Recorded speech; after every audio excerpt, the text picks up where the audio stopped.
دوبارہ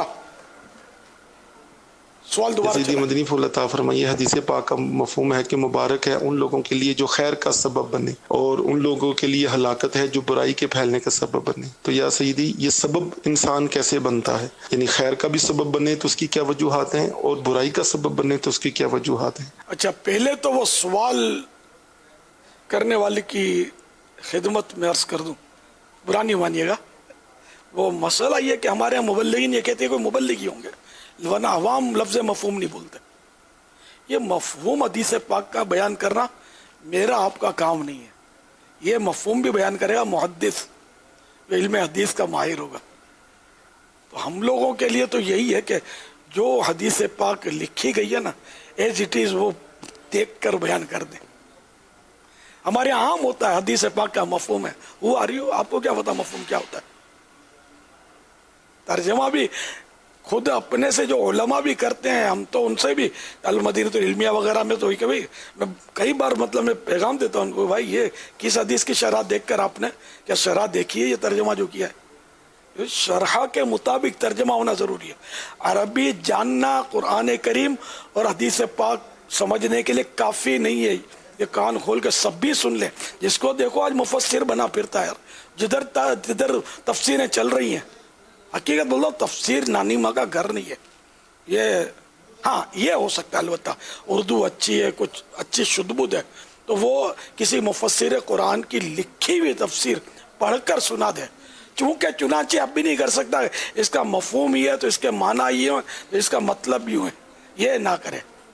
یہ رسک اس میں رسک فیکٹر ہے کہ پھر پھنس جائے گا کہ تفسیر بھی رائے، تفسیر بھی شرح حدیث، یہ دونوں حرام ہے، چاہے صحیح بھی ہو، لیکن اگر نا اہل نے کی تو وہ گناہگار ہی ہوگا۔ نا اہل وہی کہ اگرچہ عالم ہے لیکن وہ شرح حدیث کے فن سے واقف نہیں ہے یا فن تفسیر سے آگاہ نہیں ہے تو گناہگار ہوگا، چاہے صحیح کر جائے اپنی رائے سے۔ رائے کی شریعت نے اجازت ہی نہیں دی، ورنہ تو اسلام کا نقشہ بگڑ جائے گا، اور بگاڑ رہے ہیں۔ ایک سے ایک مفسر گھوم رہے، ایک سے ایک محدث گھوم رہے، ایک سے ایک مطلب مقرر اور ٹی وی پر بیٹھ کے گپے ہانک رہے ہوتے، ان کی کوئی زبان پکڑنے والا نہیں ہے۔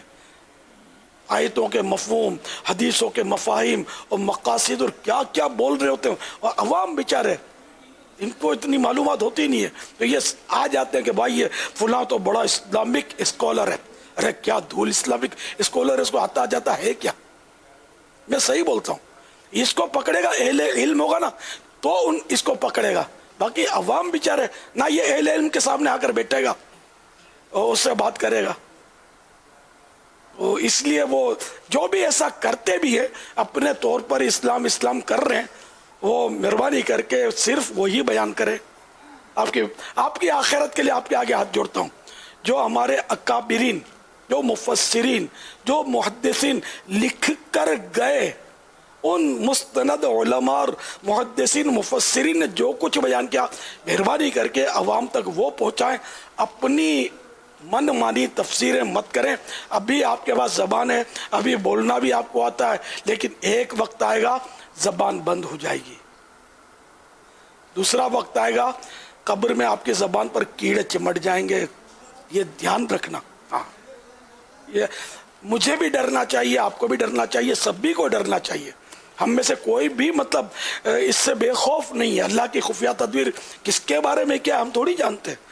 رب سے ڈرنا چاہیے، برے خاتمے کا خوف سب کو ہونا چاہیے۔ قرآن و حدیث اور اسلام شرعی مسائل کے بارے میں ہرگز زبان نہیں کھولنی چاہیے جب تک 100% صحیح معلومات نہ ہو۔ اس لیے صرف علماء نے لکھا، وہ بھی ہر عالم کا لکھا ہوا نہیں چلے گا، اس لیے میں نے کہا کہ اپنے اکابرین بزرگان دین جو لکھ کر گئے، یا اب بھی کوئی ایسے سنی عالم، ایسے معتبر عالم ہیں جنہوں نے لکھا ہے، تو ان کا لکھا ہوا یعنی وہی پیش کریں، باقی اپنے طور پر کر ہی رہے ہیں، مطلب بہت کچھ کر رہے ہیں۔ میری تو خیر یہ انہوں نے سننی بھی نہیں، ان کو کیا پتا کہ میں کیا بول رہا ہوں، کوئی بولے گا تو ہنس کے ڈال دیں گے، لیکن کب تک ہنسیں گے؟ نہیں، ایسے لوگ ایسا نہیں ہے کہ آپ کی سنتے نہیں ہیں، ایسے لوگ آپ کی سنتے ہیں اور ابھی سنیں گے بھی۔ اللہ نے توفیق دی تو مان لیں گے، ورنہ ان کا نیکسٹ پروگرام آپ کی ان تمام تر گفتگو پر ہی میرا خیال ہے شاید ہوگا. تو یہ کہیں گے نہیں یہ محدث نہیں ہے مفسر نہیں ہے, میں نے دعویٰ کون سا کیا ہے, میں تو واقعی نہیں ہوں.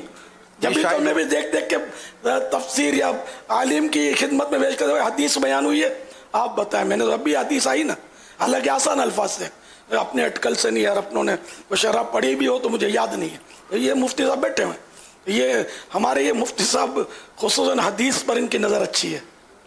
وہ شاید آپ کو بھی یوں نہیں لیں گے, مطلب وہ یہی کہیں گے کہ جناب یہ کیا راستے بند ہو گئے, تو یہ ہو گیا وہ ہو گیا, ہم نے بھی حدیث پڑھی ہے وغیرہ. اصل میں ان کو یہی نہیں پتہ ہوتا شاید کہ جن باتوں کو ہمارے بزرگوں نے عوام میں بیان ہی نہیں کیا, وہ زیادہ حکمت جانتے تھے کہ یہ بات عوام میں بیان کرنی یا نہیں کرنی.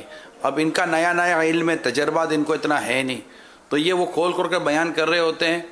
یعنی یہ بعض اوقات یہ اس شخص کی طرح ہے جو میڈیکل کی کتابیں پڑھ کر صرف دوا کا نام پڑھ کر یہ دوا و دوائی دیے چلے جاتا ہے اور کہ بھائی یہ تم کھا لو.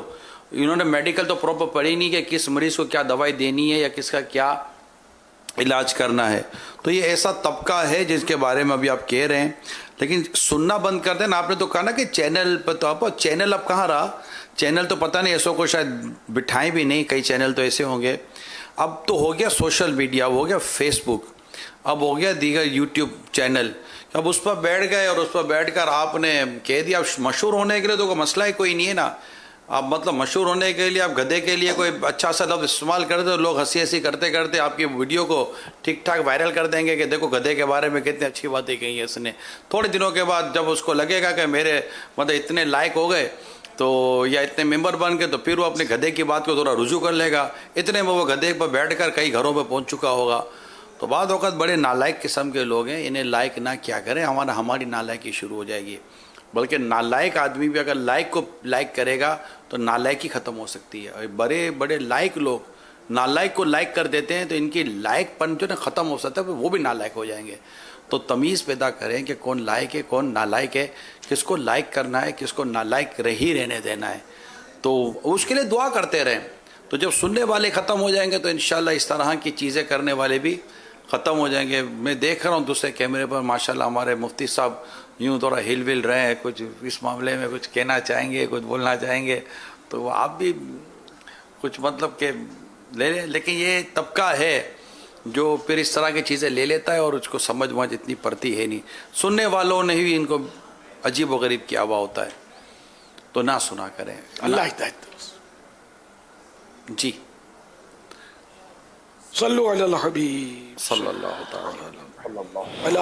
یعنی جو شرح بیان جو حدیث پاک ہے, جو کہا کہ وہ شخص بڑا اچھا ہے, خوش نصیب ہے کہ جو خیر کو پھیلانے کا سبب بنتا ہے, یعنی جو ذریعہ بنتا ہے, ایسے کام کرتا ہے کہ اس کو دیکھ کر لوگ نیکی کے کام کرتے ہیں, یا وہ ایسے کام کر جاتا ہے کہ جس کی وجہ سے لوگوں کو فائدہ پہنچتا ہے.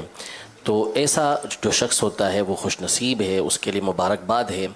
اور جو شخص شر پھیلانے کا سبب بنتا ہے, یعنی یا تو ایسے کام کرتا ہے کہ جو دوسروں کے لیے ہمیشہ برائی کا نقصان کا سبب بنتے رہیں گے, تو ایسے کی بدنصیبی ہے.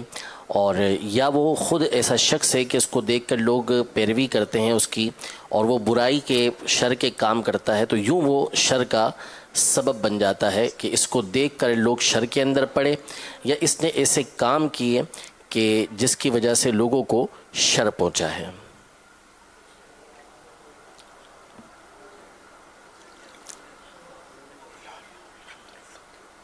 جی فیس بک کے اوپر کافی ہمیں سوالات مل رہے ہیں. ایک سوال یہ آیا ہے کہ بچے کی ماں کا انتقال ہو جائے تو پرورش کا حق کسے ہے, والد کو یا سسرال والوں کو؟ یہ صورتحال ہوتی ہے پوری. اصل میں اب یہاں پیچھے معاملہ کیا ہے تو صحیح معلوم نہیں ہے. جو سوال ایک مطلق آیا ہے, جو والدہ ہوتی ہے اس کے بعد پرورش کا حق یہ نانی کے پاس آتا ہے, نانی کے بعد پھر دادی کے پاس, مختلف صورتوں کے بعد پھر یہ شوہر کے پاس جاتا ہے. لیکن اس میں عمر کی قید ہے, یہ دیکھنا ہوگا کہ بچے کی عمر کیا ہے, بچہ ہے یا بچی ہے. تو یہ ساری صورتحال سامنے آنے کے بعد جو ہے وہ واضح جواب دیا جا سکے گا. عورت کا وقتی طور